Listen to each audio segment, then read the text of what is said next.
And I'm glad that she's around because back when we were in Annie, we used to we'd go get a pizza, we'd take turns paying for it, we'd come and bring it back to cast housing, we'd watch a movie while eating it, and now that she's back, it's her turn to pay. So I work at the Boys and Girls Club, and it's the favorite job I've ever had. Well, so this is kind of like my most embarrassing moment story. So there's one day, we're playing dodgeball. It was me against, or it was the staff against the rest of the kids. And at this point in time, all the staff were out, so it was just me left. So one kid throws in, like, I gotta catch this to get my team back in. So he throws it kind of low, so I kind of bend down to catch it.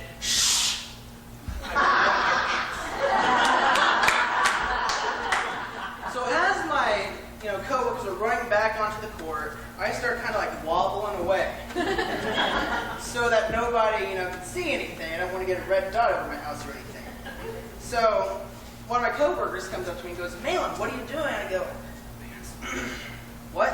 "I ripped my pants." He goes, okay. You can go upstairs, there's some shorts upstairs. So I go upstairs. I find the shorts. And it being the Boys and Girls Club, it were not made for, well, average-sized human beings. So I had to go home and get pants. Yeah. So actually another story from the Boys and Girls Club. This is actually a more recent story. There was one day where, we're playing around, one kid's trying to jump on my back, and as she jumps on, she wraps her hand around and sticks her fingernail right in my eye. Ouch. So that really hurt. So this was right before snacks, like I've got an ice pack on my eye, and I'm dismissing them to go to snack.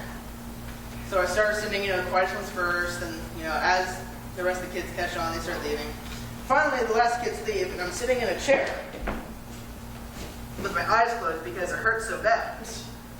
Well, two kids snuck in while I wasn't paying attention and jumped on my back. And I go, "Guys, what are you doing? You're supposed to be in the snack room." They go, or one of them goes, "Well, we missed you, man." I'm like, "Well, I'm going to be there in a minute." And go, "Yeah, just a minute." Looks at the other kid. "He's not going to make it."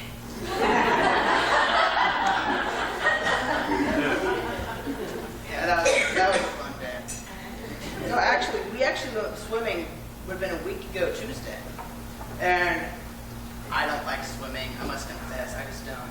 And so, I was ready to swim in case I had to, but I didn't want to. So I was just kind of standing on the side, watching, making sure they weren't killing each other or anything. And they kept trying to get me to go in the pool. I kept saying no. But then one kid, 5-year-old kid, comes up to me and goes, "Want to go off the diving board?" I go, "No." He goes, "Oh yeah, probably too high for you, isn't it?" What? No. I'm just saying it takes a real brave person to go off the diving board. So this little 5-year-old is trying to antagonize me, getting me to go into the pool, and it worked.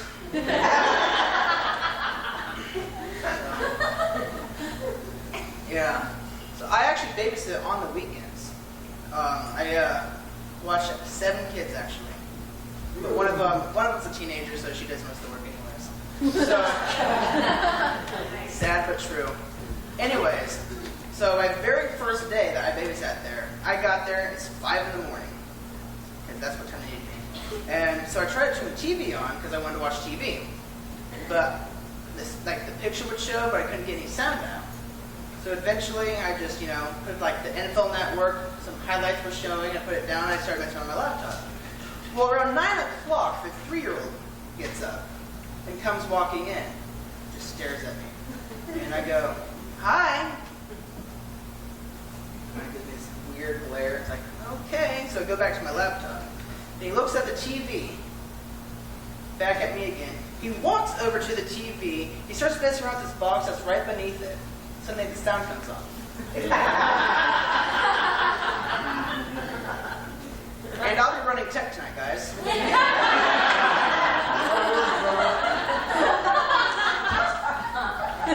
So there's that. Wow. Yeah. Actually, So how many of you are from the Crossville area, or at least familiar with it? So do you guys know of the Ghetto Krogers? The one on the east side of town? Someone was a bit too familiar with the Ghetto Krogers. And so if you go like in the back, you'll see a sign that says restrooms, and that sign is pointing at a door that says employees only. Yes. Isn't that a great way to say we're hiring? You gotta go, you gotta apply, right?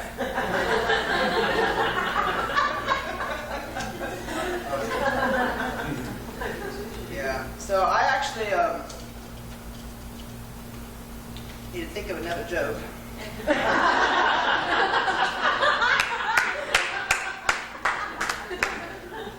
You know, in Indiana, the phrase to feel under the weather just means to be confused. Yeah, I read you some lame ones now. But that's what honestly I do. I do a lot of puns. Like, if Pinocchio had a mustache, he'd be called Pistachio.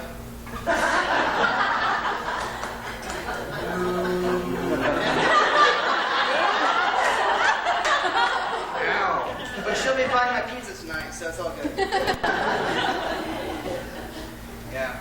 So, I had a dream the other night. I was in a golf cart, and I was driving along, and then Michael Myers from the Halloween series, yes, from the Halloween series, started chasing me. And so, like, I started driving faster, and he's just chasing me. He finally catches up, and he knocks the golf cart over, and jumps and starts punching me in the face, yelling, "You're not Justin Bieber!"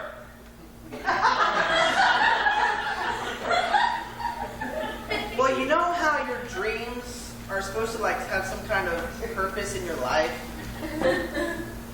I know I'm not Justin Bieber, but I'm not going to beat myself up about it.